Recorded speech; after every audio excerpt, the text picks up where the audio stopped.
ceilings are in, carpeting is in, sprinklers are being connected.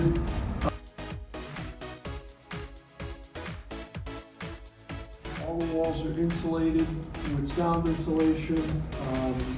It's extremely quiet. A great deal of work has gone and been completed, including the windows.